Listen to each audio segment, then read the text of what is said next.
de la Universidad de Panamá. Actualmente funge como docente a tiempo completo, es coordinadora de las regencias químicas de la Universidad de Panamá y asesora técnica del Centro de Información e Investigación en Medicamentos y Tóxicos CIMED, de la Vicerrectoría de Investigación y Posgrado de la Universidad de Panamá para el cumplimiento de los planes de trabajo de los centros regionales de los convenios de Estocolmo y Basilea. Su línea de investigación consiste en la determinación de compuestos de interés en la salud y en ambiente a través de metodologías que incluyan química verde. Bienvenida, Magíster Irene Castillero. Muchísimas gracias. Muy buenas tardes a todos. Muy agradecida por la invitación a la doctora Araúz, por la consideración, a los directivos del centro por tan bonita organización. Estamos en el Congreso Universitario y la verdad a mí me llena de mucho orgullo ver la sala casi llena, ver que estamos comprometidos con la actividad de la divulgación científica que es tan importante para nuestro país y en este punto de la existencia de la civilización humana. Entonces, bueno, mi presentación en realidad son dos temas, pero están agrupados juntos porque son parte del desarrollo de mi tesis doctoral, así que va a ser una sola presentación, a pesar de que en la agenda dice que son dos temas porque están unidos, están relacionados. Y quiero, antes de llegar allá, hacer como el pescador, que tira la caña hacia atrás para entonces pescar. Vamos a ver un poquito el contexto de dónde estamos parados nosotros como civilización humana, qué es lo que está pasando y eso cómo termina entonces en la investigación que nosotros hemos estado llevando a cabo en los últimos años. Desarrollo Nacional fue condecorado en el año 2000. Aquí. Bien, un poco del contenido, vamos a hablar un poquito del antropoceno, no sé si todos estén de acuerdo conmigo en esta nueva era, pero yo la he acogido bastante. Un poco de límites planetarios, cómo nosotros los químicos hemos intervenido en ese, digamos, acercamiento a esta nueva era, contaminantes persistentes, contaminantes no persistentes que hemos encontrado en el ser humano, en una cohorte de mujeres de Azuero. Bien, quiero iniciar recordando que nosotros existimos en la última era geológica de la Tierra, que la Tierra ha pasado por muchísimos años de cambios en donde han ocurrido el desarrollo de la vida como tal, unicelular, pluricelular, la evolución, han habido también aniquilaciones completas y nosotros estamos o aparecemos o digamos evolucionamos durante el Holoceno, ¿sí? Sí, nosotros pensáramos en ese Holoceno, en ese pequeño tiempo geológico en el que hemos existido, sería apenas el último minuto de un día. Si las eras geológicas se distribuyeran en 24 horas, nosotros aquí en la Tierra estaríamos apenas en el último minuto de ese día geológico. Por lo tanto, somos una especie que ha dominado la superficie de la Tierra, pero en un tiempo muy, muy corto, hablando geológicamente. Y eso tiene un impacto. ¿Por qué? Porque si nosotros vemos aquí este gráfico, que quiero que se enfoquen en los cambios de temperatura, el hombre puede tener a lo mejor 300.000 años caminando sobre la Tierra, pero siempre se había enfrentado a cambios drásticos de temperatura que limitaban el desarrollo de la civilización. No es en el Holoceno, en los últimos 12.000 años, en donde esos cambios de temperatura se estabilizan y permiten entonces el desarrollo de la civilización tal cual la conocemos. Sin embargo, en esos últimos 10.000 años desde que hemos intervenido la superficie de la Tierra y hemos ido evolucionando como una civilización, las concentraciones de dióxido de carbono, que es el gas que más atribuimos al efecto invernadero, se habían mantenido relativamente estables hasta un punto de inflexión en donde empieza a dispararse. Este punto de inflexión es la revolución industrial. Aquí les traigo una imagen que actualizo anualmente para mis estudiantes, que es el Country Overshoot Days. Es la fecha en la que los distintos países consumen los recursos que tienen, ¿sí? Tenemos países como Qatar, que al 6 de febrero de cada año ya han consumido todos los recursos que su país puede proveerles, y por lo tanto el resto del año lo que consumen se lo están debiendo a la tierra. Nosotros el año pasado estábamos por agosto y este año no aparecemos en la imagen del Country Overshoot Days.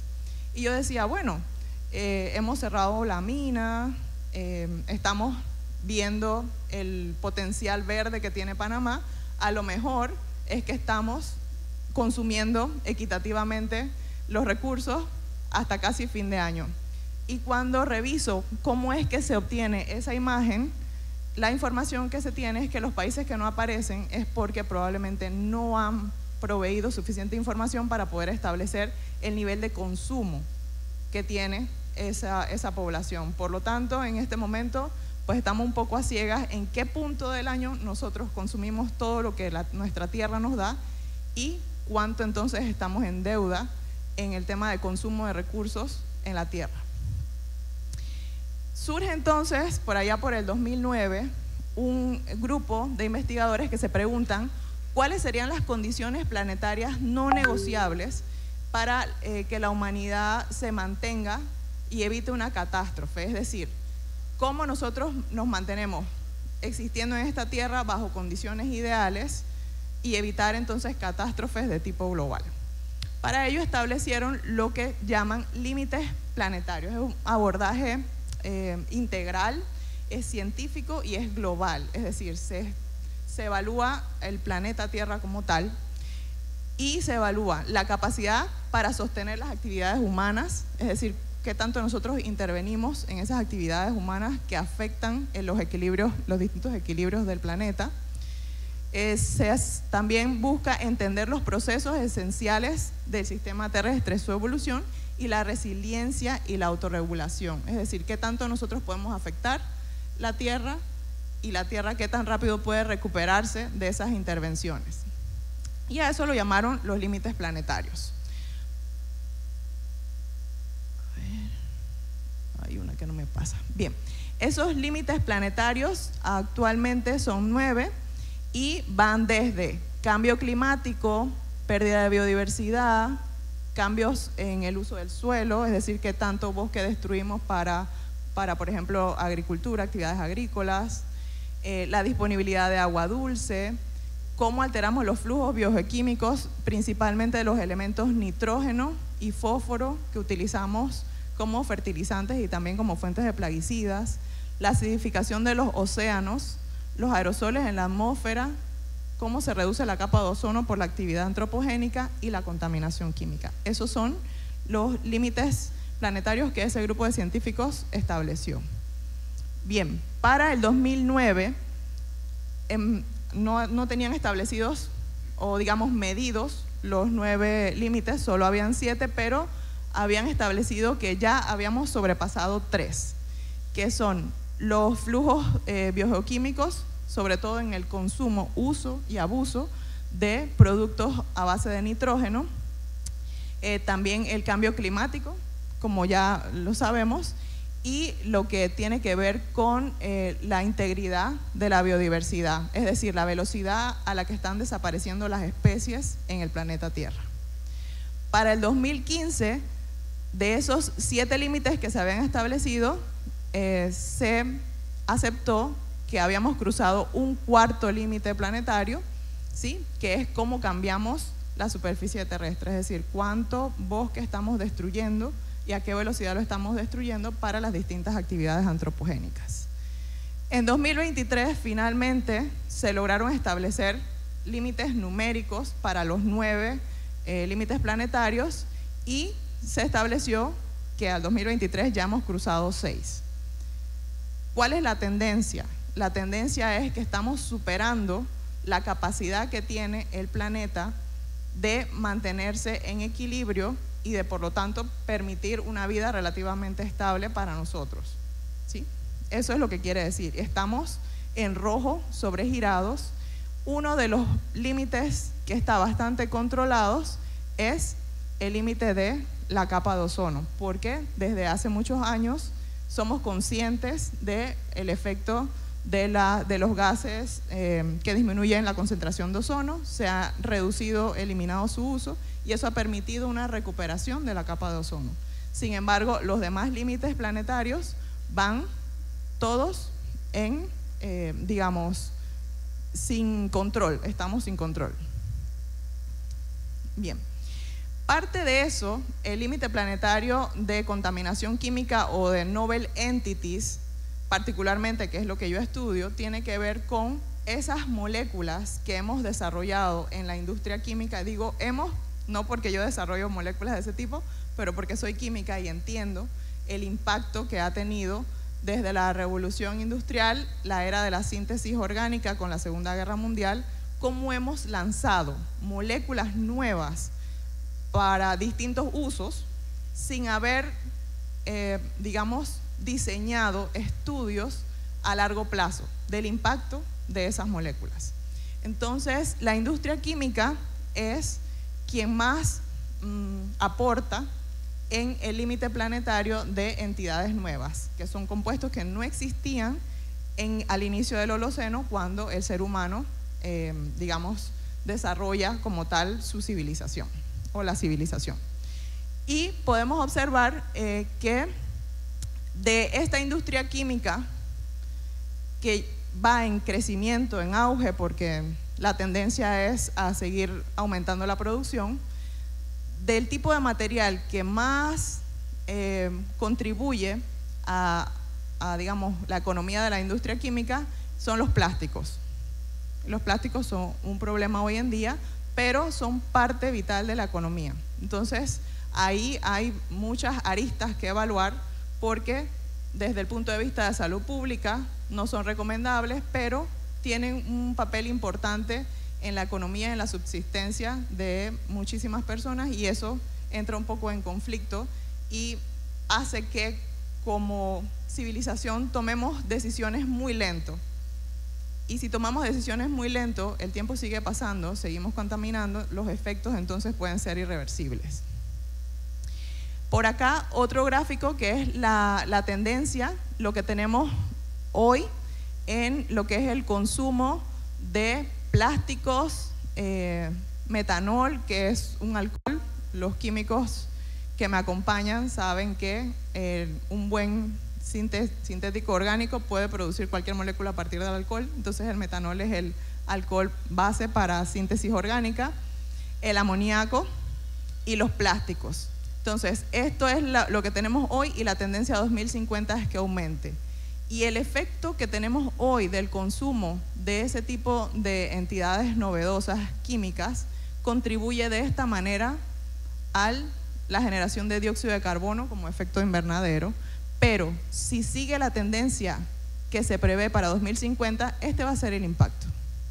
Entonces estamos hablando de que ese calentamiento global, el efecto invernadero, que no deberíamos permitir que la Tierra se calentara más de 1.5 grados, ya se está hablando de que vamos a ampliar un poco ese techo y a decir que, bueno, que no se caliente más de 2 grados.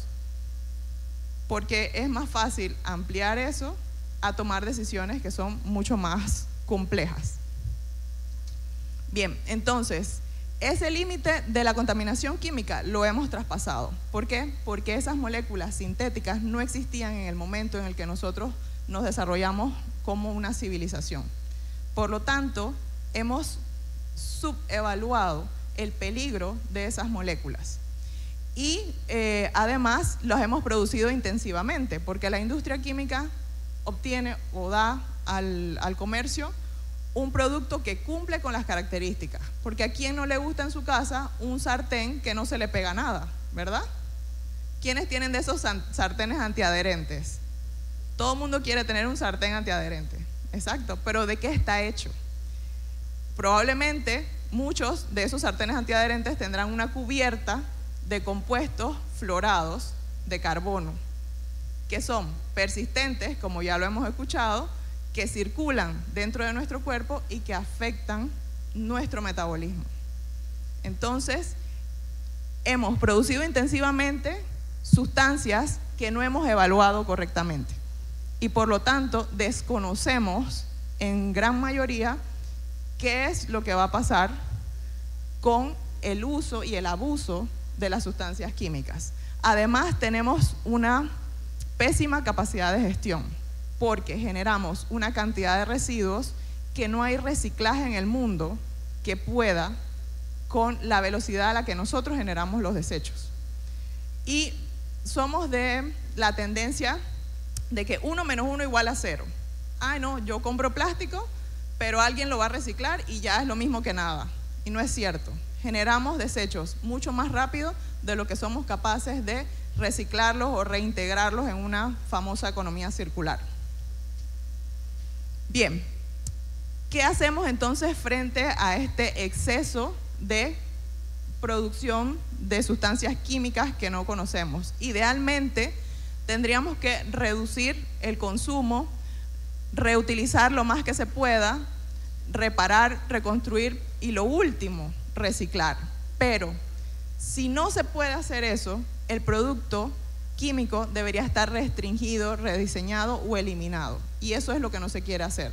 Las industrias hoy en día están formadas o tienen una visión de siempre ganar, ganar, ganar, ganar, como si la ganancia pudiera ser infinita sobre recursos que son finitos.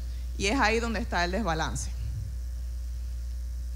Como ejemplo, tengo algunas noticias que han sido publicadas en nuestros medios, como el blanqueamiento de los corales. Tenemos también personas que han tenido que ir a tierra firme, abandonar las islas en donde crecieron por la elevación del nivel del mar, pero también estamos teniendo un problema del que no se está hablando mucho y es la resistencia a los antibióticos, la resistencia bacteriana, que se perfila como una de las causas de muerte para los años 2050, que va a tener mayor importancia, incluso por arriba de las muertes por causas cardiovasculares. Entonces, hablando particularmente de los resultados que yo tengo, mis estudios se han basado en evaluar en seres humanos la presencia de compuestos persistentes y no persistentes. Ya nos adelantaron un poco.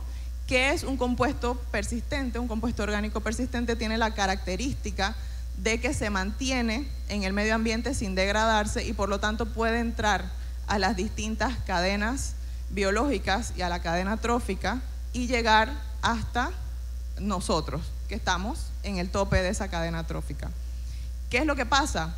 Al ser persistentes, suelen ser lipofílicos, es decir, no tenemos un mecanismo metabólico para deshacernos de esas moléculas una vez que entran y nuestro cuerpo las guarda en las reservas de grasa. Esas reservas de grasa, por ejemplo, si se movilizan, entonces permiten que se liberen esos compuestos persistentes y muchos, además de ser cancerígenos, tienen la actividad disruptora endocrina.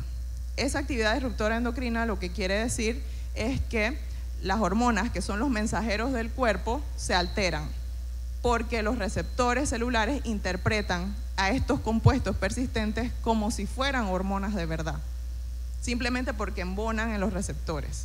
Entonces, una persona que está muy expuesta, por ejemplo, una niña que está muy expuesta a unas concentraciones altas de compuestos orgánicos persistentes, el cuerpo puede interpretar que lo que tiene son niveles elevados de estradiol y que por lo tanto ya es el momento del desarrollo sexual, cuando no es así, es una niña de 8 o 9 años. Y es lo que hemos estado viendo. Pero hay otras asociaciones a enfermedades por causa de la presencia de este tipo de compuestos.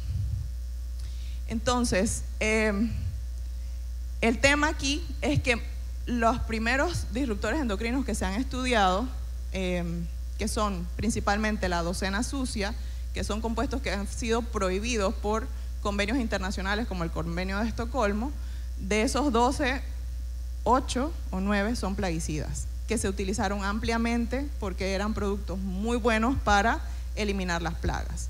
De hecho, ese ha sido uno de los grandes errores del ser humano, querer eliminar la plaga cuando el camino correcto habría sido controlarla. Y además la idiosincrasia nuestra, es que si la indicación del producto dice ponga una tapita en un galón, usted le pone 2 o 3, porque así funciona mejor. Y eso entonces implica que nosotros estamos sobredosificando un producto que se va a quedar en el medio ambiente y que va a entrar entonces a los distintos ciclos biogequímicos con los impactos a la salud que eso pueda tener. Bien, como les comentaba, un disruptor endocrino es una molécula que tiene la capacidad de comportarse dentro de nuestro cuerpo como la hormona, como una hormona. Puede ser la insulina, puede ser el estradiol, puede ser la testosterona. También puede inhibir la acción de esas hormonas, ¿sí? Son distintos mecanismos por los cuales puede ocurrir la disrupción endocrina, pero que eso tiene un efecto entonces en nuestro desarrollo, en también la predisposición a enfermedades. Y es un tema de salud pública, porque normalmente este tema asusta y la gente dice, uy, que nos vamos a morir. Esa es la única certeza que nosotros tenemos en la vida, que nos vamos a morir. El problema no es ese. El problema es vivir enfermos, porque pasar 20, 30 años de nuestra vida sufriendo una enfermedad es muy difícil. Y eso es lo que nosotros estamos viendo ahora en el siglo XXI. Es decir, la medicina que se ha desarrollado anteriormente es la de causa y efecto. Tenemos el mosquito de la Aedes aegypti, que es transmisor del virus del dengue. Si te pica, te da dengue. Causa, efecto. Pero con los compuestos persistentes y la contaminación química, nosotros lo que tenemos es un efecto combinado. ¿Por qué? Porque cuando usted tiene un tomate que tiene un residuo de plaguicida, pero lo pica con una lechuga y le pone pepino y apio, usted no se está comiendo eso por separado, está combinando todos los posibles residuos que estén allí. Y aunque todos estén dentro de los márgenes de la toxicología, pues la suma de varias cositas, la suma de poquito puede ser a la larga mucho, sobre todo porque las interacciones en ese tipo de compuestos pueden ser sinérgicas, así que puede ser mucho, mucho más grande el efecto combinado que si estuviéramos expuestos individualmente. Entonces la medicina preventiva busca cambiar ese punto de vista individualista de las sustancias químicas para evaluarlo como un todo, como un efecto combinado, todo lo que estamos expuestos que podría generar alguna afectación a la salud. Bien, el primer caso registrado de disrupción endocrina es el caso del dietilestilbestrol. Fue un medicamento que se utilizó como antiabortivo, muy bueno, muy eficiente, pero las hijas de las mujeres que fueron medicadas con dietilestilbestrol desarrollaron a edades muy tempranas cáncer de vagina. Cuando se hizo la epidemiología, entonces se estableció que lo único que tenían esas mujeres en común era que sus madres habían recibido ese medicamento.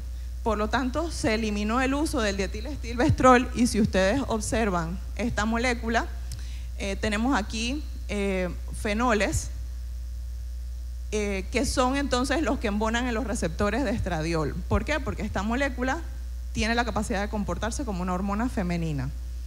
Luego la industria química rescató esta molécula y con unas pequeñas modificaciones estructurales apareció el monómero del policarbonato, que es un tipo de plástico muy utilizado hoy en día. Vamos a hablar un poquito de eso más adelante, pero para que lo tengan en cuenta.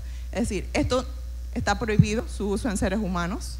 Sin embargo, han habido modificaciones estructurales y el compuesto sigue utilizándose a nivel industrial. Acá tenemos algunas imágenes antiguas que me facilitó mi director de tesis. No sé si esto se dio aquí en Panamá, pero en Europa se vendían colonias con DDT para evitar que a las personas se le pegaran los piojos. Entonces todos los días su colonia con DDT. Eso es una exposición crónica a un compuesto que en ese momento no se conocía el nivel de carcinogenicidad que tenía, pero que hoy en día sí se sabe. Y todos esos niños durante su crecimiento y desarrollo fueron expuestos a ese compuesto.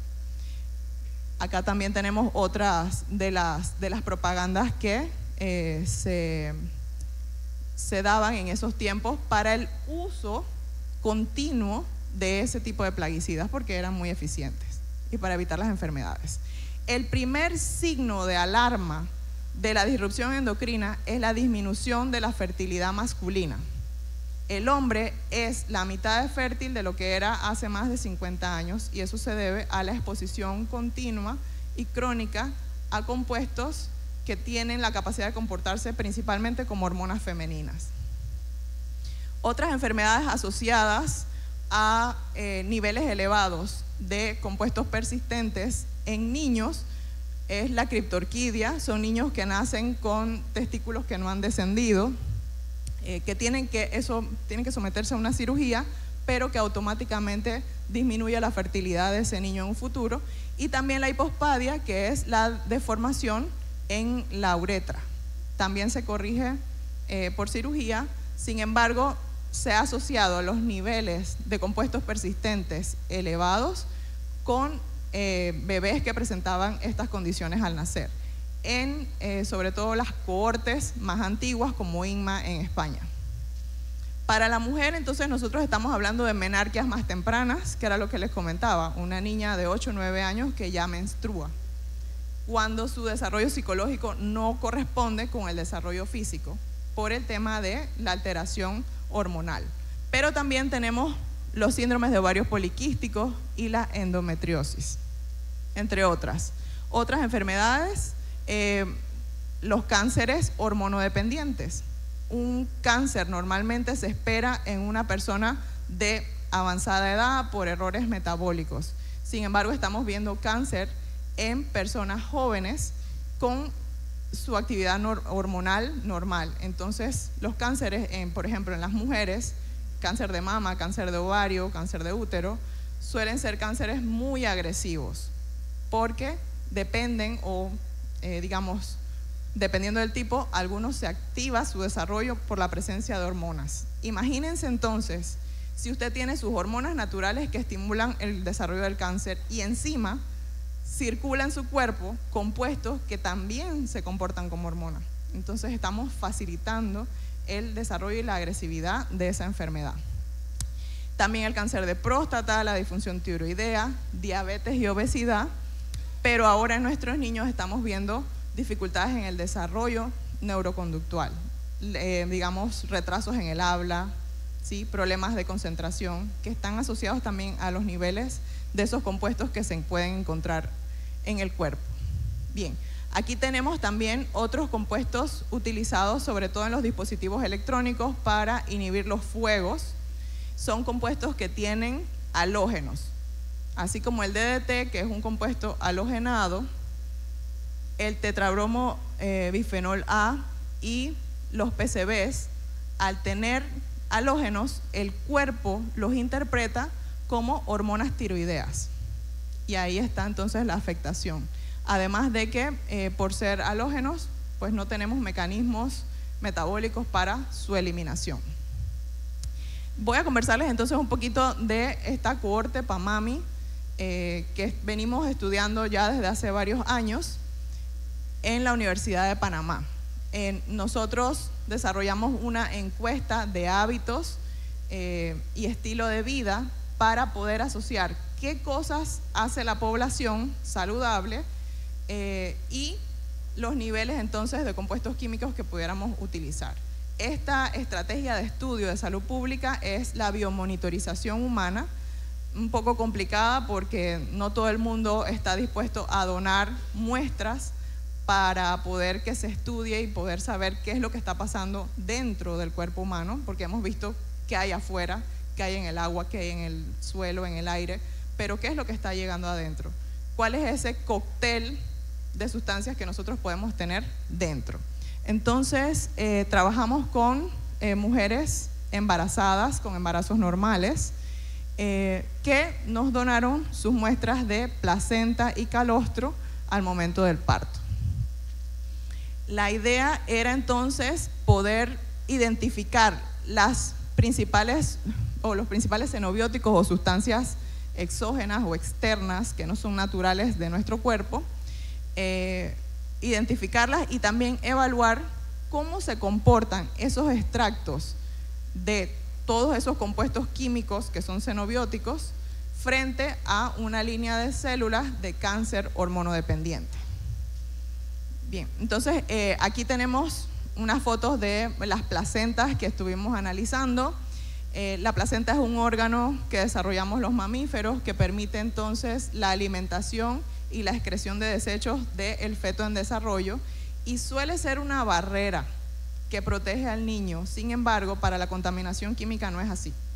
Los compuestos químicos pueden atravesar esa barrera placentaria y exponer al feto desde el inicio de su desarrollo, con las subsecuentes consecuencias de probables desarrollos, digamos, ralentizados en el niño.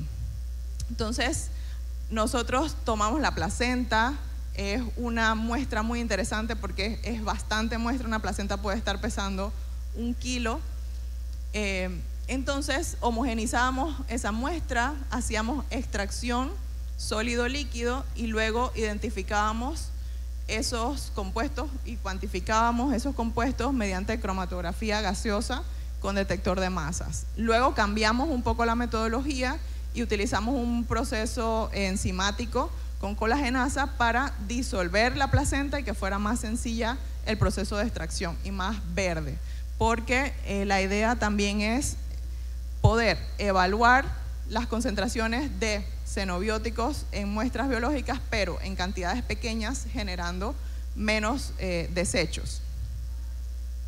Bien, esto es una muestra del ensayo celular que también se hizo una vez que se obtenía el extracto y separábamos los compuestos, las hormonas naturales del cuerpo de los compuestos químicos artificiales que estaban contenidos en el extracto de placenta. Ese extracto de compuestos químicos ya identificados lo sometíamos entonces a un ensayo celular con células de cáncer de mama que crecen en presencia de estradiol. ¿Cuál es la idea? Si una célula de cáncer se reproduce rápidamente en presencia de estradiol, quiere decir que es un cáncer hormonodependiente. Si a esa misma célula yo la someto a un extracto de compuestos químicos y también se desarrolla, las células se reproducen, quiere decir que ese extracto de compuestos químicos se comporta como una hormona y el cáncer lo interpreta como estradiol, lo que permite su desarrollo. Aquí una muestra de los ensayos que estuvimos realizando. Esto es cómo se reportan los distintos analitos cuando se analizan independientemente contra el estradiol, que es la hormona femenina. También se hacen ensayos con hormonas masculinas, con insulina. Estos bioensayos se han estandarizado muy bien, pero nosotros no hicimos el ensayo con sustancias independientes. Vuelvo y repito, ensayamos el efecto cóctel, es decir, todo el extracto, todos los compuestos químicos, cómo podían comportarse o si tenían un comportamiento similar frente al estradiol en esas células cancerígenas. Tenemos entonces el primer paper que producimos de esos estudios, que está relacionado con los niveles de compuestos persistentes que encontramos en muestras de placenta y el ensayo, el bioensayo o el ensayo celular que realizamos frente al estradiol con la línea celular MCF7. Las mujeres que participaron en nuestro estudio principalmente fueron amas de casa, ¿sí? Con estudios mínimo de secundaria. Recordemos que nuestro sistema de educación es gratuito, la educación media y obligatoria, y mínimamente nuestras participantes cumplían con ese nivel de formación de estudios, y encontramos que en todas las muestras habían residuos de compuestos orgánicos persistentes. En el 100% de las muestras, las placentas de esas mujeres tenían mínimamente 3 residuos. En un 72% tenían más de 6 residuos de compuestos orgánicos persistentes, de los cuales la gran mayoría de los estudiados están prohibidos, no se utilizan, pero son herencia. ¿Por qué? Porque al almacenarse en nuestras reservas de grasa durante el embarazo, son movilizados y pueden alcanzar al feto y se guardan entonces en las reservas de grasa de ese feto. Entonces, tenemos unos compuestos muy difíciles de degradar en el medio ambiente, que son la herencia química que nosotras estamos dejando a nuestros hijos. Todas las mujeres tenían residuos del metabolito del DDT. Eso es bueno porque no estaba la molécula del DDT, quiere decir que no hay evidencia de que se está usando como tal, pero al ser, vuelvo y repito, una herencia química, pues está el metabolito, que también tiene afectaciones toxicológicas durante el desarrollo de los niños. También había lindano, hexaclorobenceno, mirex. Y en menor cantidad, bifenilos policlorados, que se utilizaban son parte del aceite de los transformadores, que ya se han ido cambiando con el tiempo para eliminarlos. Ese aceite dieléctrico se utilizaba mucho, sobre todo antiguamente, se vendía ese aceite para los dolores de las articulaciones, porque se calentaba. Entonces las personas se frotaban ese aceite, se generaba el calorcito y disminuía el dolor en las articulaciones sin saber que estaban exponiéndose a un compuesto persistente cancerígeno. Bien, con respecto a los niveles encontrados, lo que más encontramos fue el lindano en nuestras muestras, seguido de el metabolito del DDT, y encontramos pocos bifenilos policlorados porque asociamos también ese tipo de contaminantes a una residencia más urbana. Entonces, como nuestras muestras son de acá de Azuero, el ambiente es menos industrializado, por ejemplo, que en la capital, entonces estos resultados tienen mucho sentido. Tener más residuos de plaguicidas, porque acá tenemos una actividad agrícola mucho más intensa. En la ciudad esperaríamos tener entonces mayores niveles de este tipo de compuestos industriales. En relación a la estrogenicidad, es decir, a la capacidad que tienen esos extractos de compuestos químicos de hacer crecer las células cancerígenas, casi todas los extractos mostraron estrogenicidad. Eso quiere decir que hay un riesgo adicional a que si la persona tiene una predisposición genética a desarrollar cáncer, la presencia continua de esos residuos de compuestos facilitaría el desarrollo de esas enfermedades, ¿no? Y un 12% de esos extractos mostraron una estrogenicidad equivalente a 2 veces la actividad del estradiol, o sea que era muy, muy elevada. Bien, en general se ha encontrado que los compuestos persistentes, al bioacumularse en el tiempo, están en mayor concentración a medida que las mujeres tienen mayor edad. Y eso es un tema también que tiene que ver, aquí hay muchas aristas, pero tiene que ver también con el tema social. ¿Por qué? Porque las mujeres hoy en día no queremos tener hijos a los 15 años. Queremos terminar nuestros estudios, tener un buen trabajo, tener una estabilidad. ¿Y eso qué hace? Que cada vez nosotras demoremos más en tener hijos. Mientras más vamos bioacumulando, más transferimos entonces a nuestros hijos durante el embarazo, ¿sí? Por eso las mujeres y los niños somos población vulnerable. Y para este tema, el mensaje siempre es protección, prevención, ¿sí? No es no tengas hijos, es que deberíamos tener un ambiente lo suficientemente seguro para que no fuera una preocupación que nuestros hijos puedan nacer con alguna enfermedad. Continúo. Algo más quería comentarles. Para los compuestos persistentes, la principal fuente es la alimentación, lo que ingerimos. Un alto consumo de carne, como el nuestro, porque nos gusta comer carne en el desayuno, almuerzo y la cena, implica también una mayor probabilidad de estar ingiriendo compuestos persistentes, ¿no? Y los primeros hijos de las primeras hijas suelen llevar la carga estrogénica mayor. El hijo mayor tiene la carga estrogénica mayor. Tenemos entonces nuestro segundo paper, que tiene que ver con la exposición a bifenoles, parabenos y benzofenonas en calostro. El calostro es la primera leche de la madre, fue la muestra que nosotros logramos obtener de la cohorte PAMAMI, y estos compuestos son principalmente cosméticos, como las benzofenonas, los parabenos que se utilizan para el control microbiológico de los productos cosméticos, pero tenemos también plastificantes. Los bifenoles, como el bifenol A, la molécula que es modificada del dietilestilbestrol que les comenté hace un rato, es la base para la fabricación de plásticos como el policarbonato.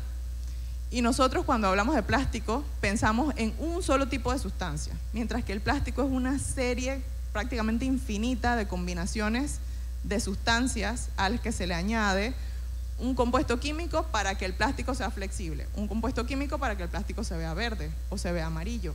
Y desconocemos esa realidad, es decir, hay muchísimo secreto industrial de muchas sustancias que se están utilizando que no tenemos ni idea de cuáles están en los productos que nosotros estamos utilizando, ni en qué cantidad. La Unión Europea, por ejemplo, ya ha establecido que el policarbonato no debe estar en contacto con ningún recipiente que utilice un niño menor a 3 años, porque los primeros 1000 días de la vida de un niño definen su futuro. Entonces, en una política de prevención, entonces han establecido que el policarbonato no puede ser utilizado en niños menores de 3 años. ¿Sabemos nosotros el tipo de plástico que estamos utilizando en nuestros hogares? ¿Podríamos nosotros identificarlo? Hemos hecho revisiones y hemos visto que se importan, porque nosotros no fabricamos, no somos fabricantes, somos importadores consumidores, muchos recipientes plásticos que no reportan de qué están hechos. Y otros que reportan, por ejemplo, que son de policarbonato, que sabemos que definitivamente van a tener por lo menos bifenol A. El bifenol A, al parecerse tanto al dietilestilbestrol, se comporta como el estrógeno y es un disruptor endocrino ya establecido como tal y por eso regulado. Entonces nosotros desde ese muestreo hicimos entonces nuestro análisis para determinar la presencia de esos compuestos. Utilizamos la extracción dispersiva líquido-líquido, una microextracción. Vuelvo y repito, la idea de nuestro grupo de investigación es desarrollar metodologías que podamos utilizar aquí en Panamá con los recursos limitados que nosotros tenemos en la Universidad de Panamá. Ese es el reto analítico que nosotros presentamos, pero yo he tenido la facilidad de poder también analizar mis muestras afuera con equipos de última tecnología. Sin embargo, para poder, que es nuestra idea siempre, poder analizar aquí en nuestra tierra, pues tenemos que recurrir a estudios analíticos para la mejora y la optimización de los métodos, ¿no? Y entonces logramos establecer una serie también de compuestos persistentes en leche.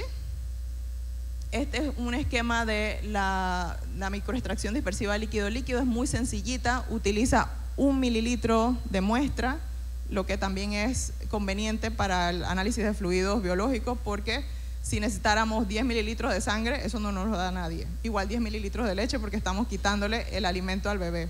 Entonces, son técnicas a microescala, en donde se extraen con una cantidad también muy pequeña de disolvente, que luego entonces se lleva a un equipo tecnológico como un cromatógrafo de gases, con un detector de masas para identificar los compuestos.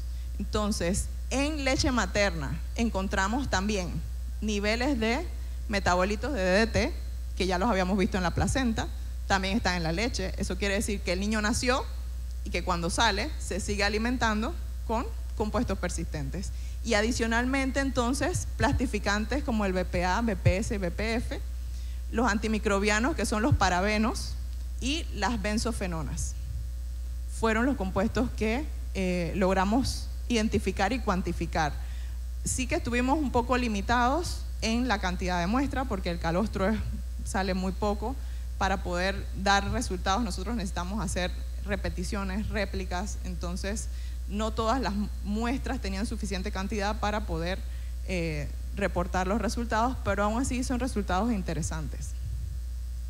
Y bueno, aquí un poco de la bibliografía utilizada para conversarles sobre los límites planetarios y pues a disposición para conversar del tema. Espero en este punto haber creado suficiente conciencia para que estemos interesados en aprender y en entender qué es lo que está pasando con la contaminación química, porque es inadvertida. No nos damos cuenta de todo lo que nos estamos exponiendo hoy en día.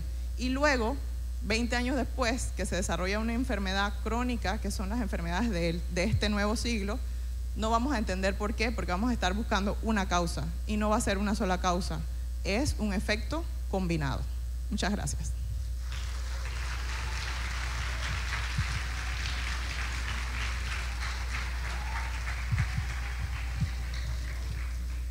Muchísimas gracias a usted, Magíster Irene Castillero, por su participación. La doctora Gira Araúz, presidenta del Congreso, entrega certificaciones.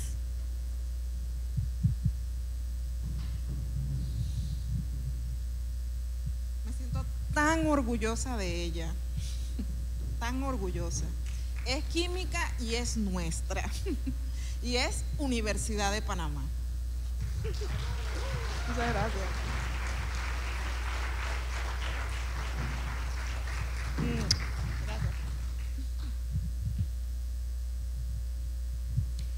A continuación, el Cabildo Abierto, organizado bajo el liderazgo estudiantil del Centro Regional Universitario de Azuero. Los dejo en compañía del moderador